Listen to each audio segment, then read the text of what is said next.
یعنی شیطان مردود کو بہت خوشی ہوگی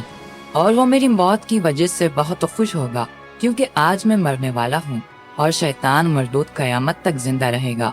چنانچہ اسی وقت ملک الموت علیہ السلام حضرت آدم علیہ السلام کی بارگاہ میں حاضر ہوئے اور حضرت آدم علیہ السلام کی بارگاہ میں عرض کرنے لگے، اے حضرت آدم علیہ السلام، آپ غمگین نہ ہو، آپ کی وفات کے بعد آپ جنت میں تشریف لے جائیں گے، جبکہ ابلیس قیامت تک دنیا کے اندر ذلیل ہوتا رہے گا، اور پھر قیامت کے 40 سال پہلے اس کو ایسی دردناک موت دی جائے گی کہ وہ پوری دنیا کے انسانوں جتنی موت کی تکلیف کو برداشت کرے گا، اور پھر آخرکار جہنم ہی اس کا ٹھکانہ ہوگا۔ حضرت کعب بن احبار رضی اللہ تعالی عنہ اور آگے بیان فرماتے ہیں کہ حضرت آدم علیہ السلام ملک الموت سے فرمانے لگے، مجھے ابلیس کی موت کا منظر بتاؤ۔ تو اس وقت ملک الموت علیہ السلام نے ابلیس کی موت کا حال بتانا شروع کیا، تو وہ اتنی دردناک موت تھی کہ حضرت آدم علیہ السلام اپنے آنسوؤں پر قابو نہ رکھ سکے اور زار و قطار رونے لگے۔ اتنا بتانے کے بعد حضرت کعب بن احبار رضی اللہ تعالی عنہ خاموش ہو گئے، تو لوگوں نے اس وقت التجا کیا کہ ہمیں بھی ابلیس کی موت کا حال بتائیں۔ تو اس وقت لوگوں کی فرمائش پر حضرت کعب بن احبار رضی اللہ تعالی عنہ نے ابلیس کی موت کا منظر کچھ اس طرح سے بتایا کہ جب شیطان کی موت کا وقت قریب آئے گا تو اللہ رب العزت ملک الموت سے ارشاد فرمائے گا کہ میرے غضب اور غصے کا لباس پہن کر ابلیس کی طرف جاؤ اور ابلیس سے تمام انسانوں اور جناتوں سے زیادہ سختی کرنا۔ چنانچہ اللہ تعالیٰ کا حکم پا کر ملک الموت علیہ السلام غصے سے بھرپور ہو کر فرشتوں کے ساتھ شیطان کی روح قبض کرنے کے لیے جائیں گے۔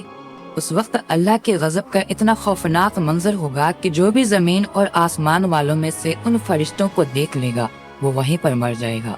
جب ملک الموت علیہ السلام اللہ تبارک و تعالیٰ کے غیظ و غضب سے بھرپور ہو کر شیطان کے پاس پہنچیں گے تو شیطان دہاڑے مار مار کر روئے گا۔ پھر شیطان کو موت کی تکلیف دی جائے گی جو کہ تمام انسانوں اور جناتوں کی موت کی تکلیف کے برابر ہوگی۔ پر دوستو، ابلیس اس وقت اس موت کی تکلیف سے گھبرا کر کبھی پورب کی طرف بھاگے گا تو کبھی پشچم کی طرف بھاگے گا، لیکن اس کو چھپنے کی کہیں جگہ نہ ملے گی۔ ہر طرف وہ اپنے سامنے ملک الموت علیہ السلام کو ہی پائے گا۔ یہ شیطان مردود اس وقت موت سے بچنے کے لیے سمندر کے اندر چھپنے کی کوشش کرے گا، لیکن سمندر بھی اس کو اپنے اندر چھپنے نہ دے گا، اور پھر یہ شیطان مردود آسمان کی طرف بھاگے گا تو وہاں پر بھی اللہ تبارک و تعالیٰ کے تعینات فرشتے شیطان مردود کو آگ کے کوڑے ماریں گے۔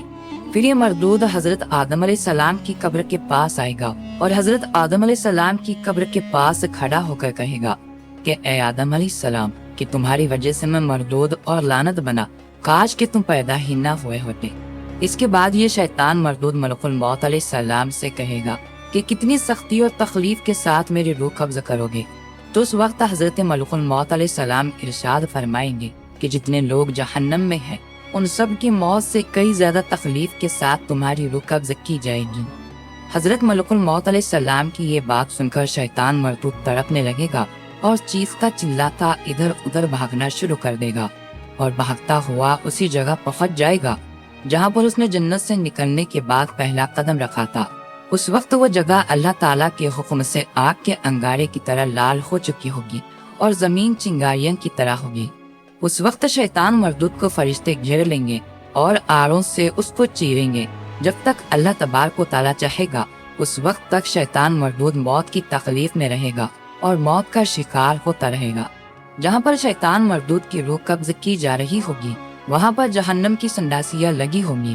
اس دردناک سنڈاسیوں سے تڑپا تڑپا کر شیطان مردود کی جان نکالی جائے گی۔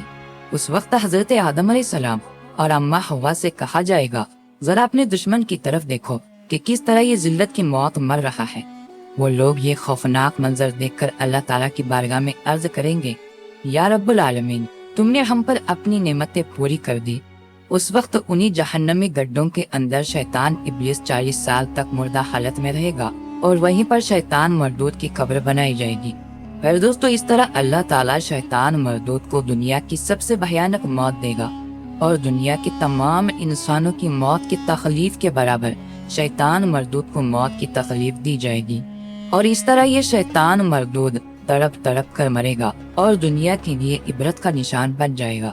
اللہ تبارک و تعالیٰ سے دعا ہے کہ اللہ تعالیٰ شیطان مردود سے ہمیں نجات عطا فرمائے اور اپنے پیارے حبیب صلی اللہ تعالیٰ علیہ وسلم کے صدقے ہمیں نفس و شیطان کے شر سے محفوظ رکھیں اور اپنے تمام تر احکامات کے مطابق زندگی گزارنے کی توفیق عطا فرمائیں، اور حضور صلی اللہ تعالیٰ علیہ وسلم کی محبت کے اندر ہمیں جینا مرنا نصیب فرمائیں، آمین یا رب العالمین۔